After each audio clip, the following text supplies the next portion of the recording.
What is good, guys? It is Ollie back with Project Race Car.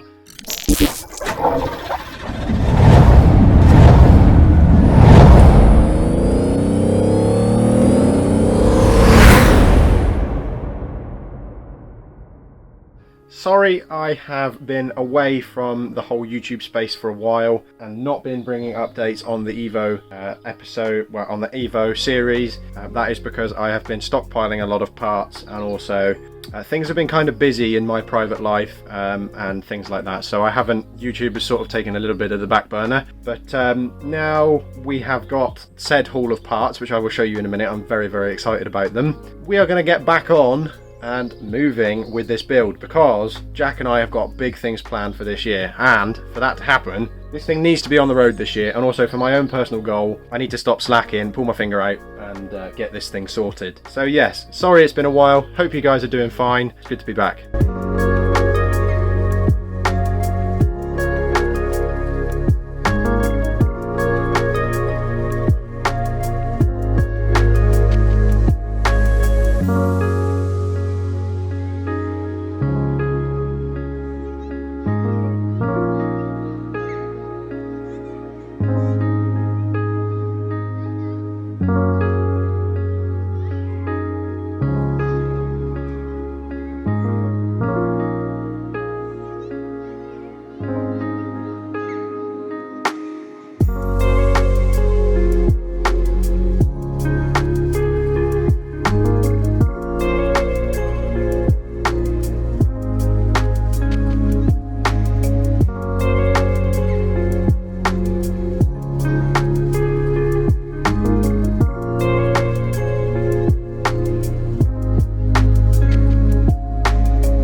bit of a state at the moment, but that's just going to have to stay as it is for a minute. So one of my big problems when I started ripping this turbo apart to get it all sprayed and painted and looking how I need it to look for the to match in the engine bay, I noticed when I took the J pipe off, which is here, and went to look at the size here. So the size out of the compressor cover is 50mm. Now I put the metal gasket that was originally holding these two bits, that was originally sandwiched between these two bits, up against here, and there's about a 2mm gap all the way around. There's about a 2mm overlap all the way around this orifice here, and obviously that's a restriction straight off of the turbo. I then turned my attention to the J pipe, which this has all been hollowed out now because I did that at work with the die grinder. This here was about 3 to 4 mil smaller overall diameter than the 50mm outlet on the compressor cover. Now obviously that's bad because it's a restriction straight off of the turbo. So I have rectified that issue by porting it out as such. But the problem is that if I tried to port the gasket, it wouldn't work. So I've bought some different gasket material. So now what I need to do is take a 50 or 51mm 2-inch hole saw, clamp this between two bits of wood. This is like 1mm thick neoprene stuff. Sandwich it between two bits of wood and cut the center circle out, and then put the turbo on it, and then trace out the shape of the outer housing and cut it with a pair of scissors to make our custom gasket. And then once the custom gasket is then cut out, I can then use it as an accurate template to bolt onto the J pipe and finish cutting that out so that it's nice and non-restrictive. So this is a nice J pipe. This is obviously not standard. It's the one that came with this turbo, and it already is better because the standard one goes from like 48 to like 48, and you have to get a 48mm to 2.5-inch coupler to go onto your lower intercooler pipe. So this basically gets rid of that, and it's basically bigger straight off of the turbo. So that's a big advantage of this particular piece.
Before we get into going over the parts that we've got on this table, I have to say a massive thank you to Alan, a Spinal, who has helped me out massively with most of the parts on this table.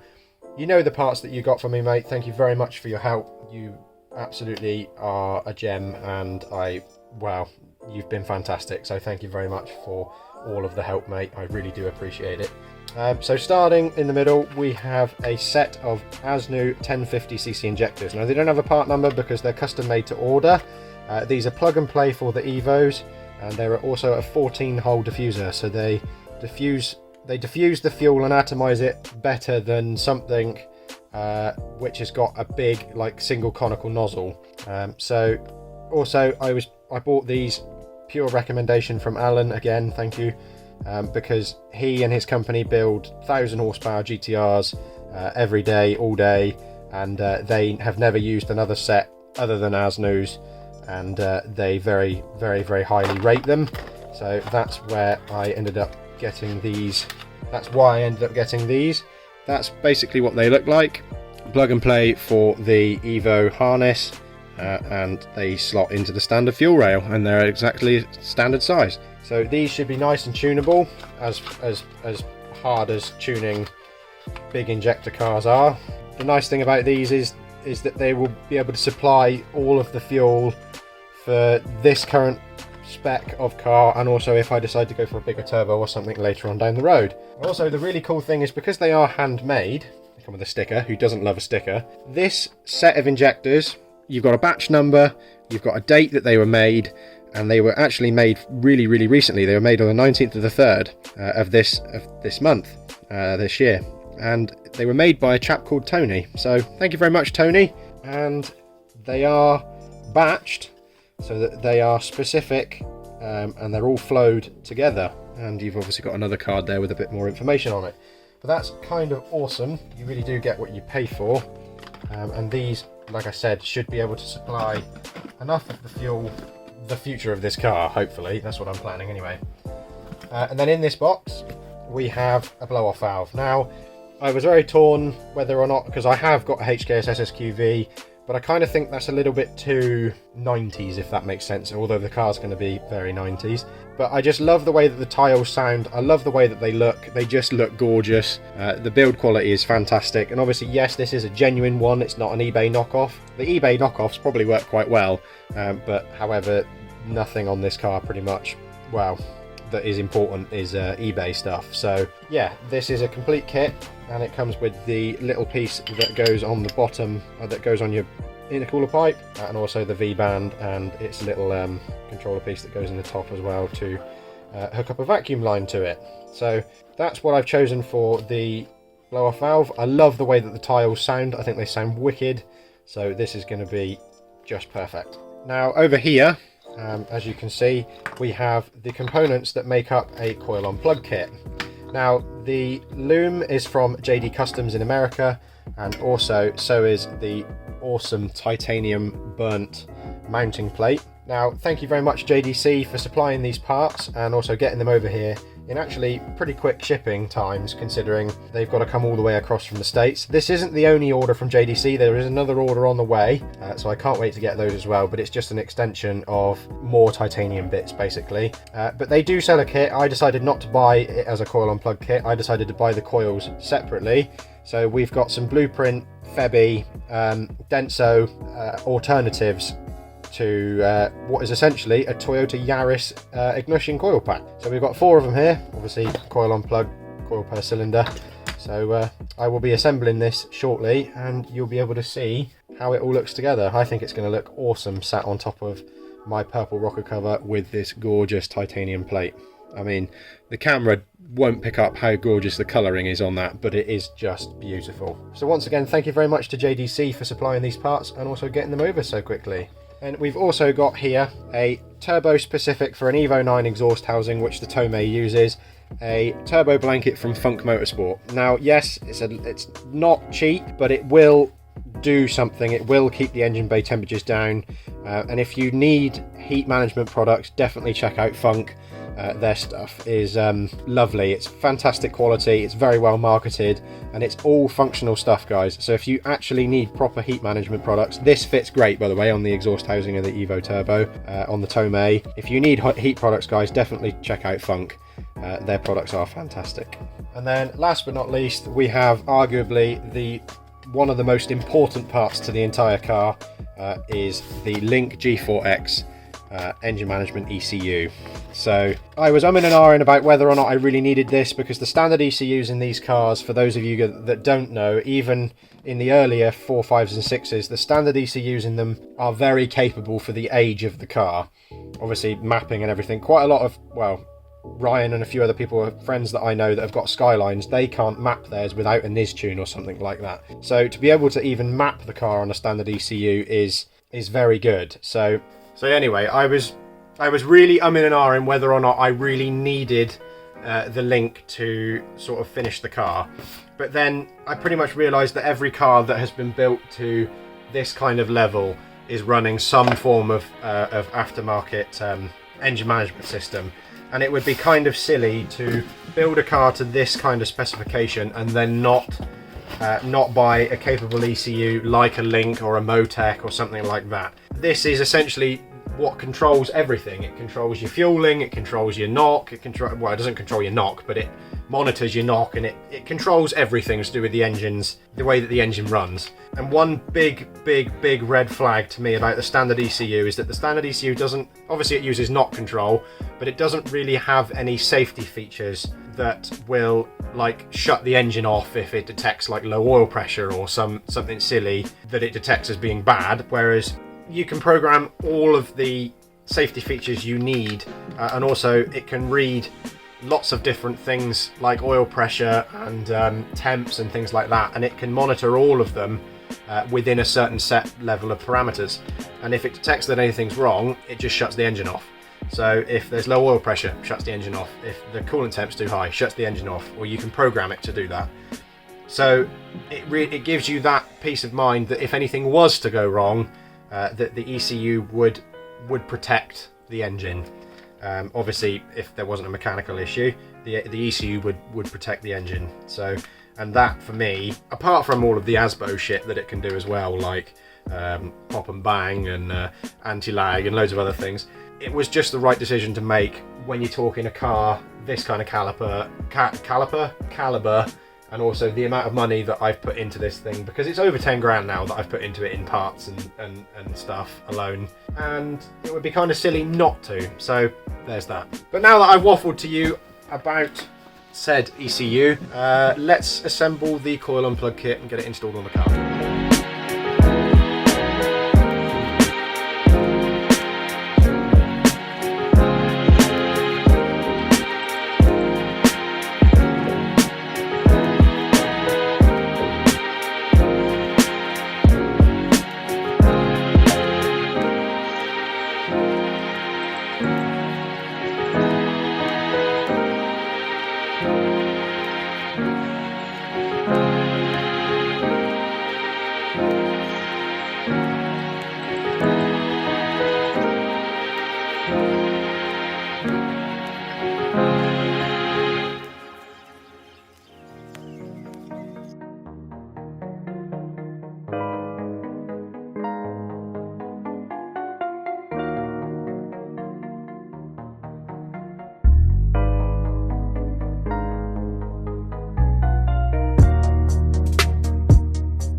Another thing that's still bugging me about this car is the wiring.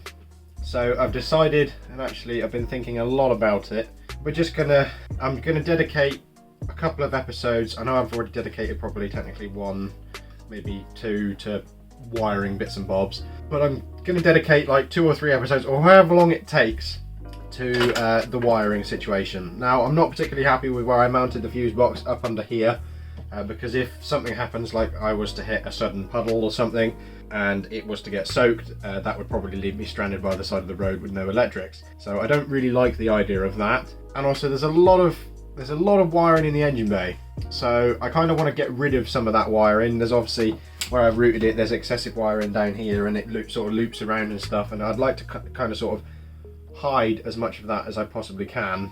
So we are going to change things up when it comes to wiring. Now, this car never had it had air conditioning, but it doesn't anymore. So all of the fuses and the electric side of things relating to the air conditioning can come out of the loom. So I think you can tell where this is going to go. So what we're going to end up doing is I'm going to pull the entire loom out of the car. That's from underneath the dash, and I'm going to pull the entire engine side of the loom out of the car with the fuse box and everything. And we're going to strip it all down, inspect everything, the bits that I obviously haven't inspected and wrapped already, and then we're going to delete the things from the loom that we don't need and go from there. So I'm going to obviously label all of the plugs here before I pull it all through, so that I know what each and every single thing does, and also somewhat know where it goes. And then we're going to pull it all out through, well, we're going to pull it through this way, and put the loom out on the bench and fully inspect it all. And then here's the twist, and you're going to have to wait for next episode to find out what that twist is and how we're going to combat the whole I don't want the fuse box in the engine bay caper that I've got myself into. Anyway, thank you very much for watching this video, guys. It's been really good now that my schedule's not quite so busy to get back out and focus on getting this thing done. It really is a labour of love at this point, so all of the support that you guys give for this build and also Jack's up and coming build on the R34 is very much appreciative. It's very much appreciated. So yes, make sure you stay safe, guys. Now that lockdown is somewhat lifting a little bit, Jack and I will be able to meet and pretty much resume as normal. So yes, big things coming this year, guys. Thanks very much for staying with us and staying loyal, and yeah, I'll catch you in the next one.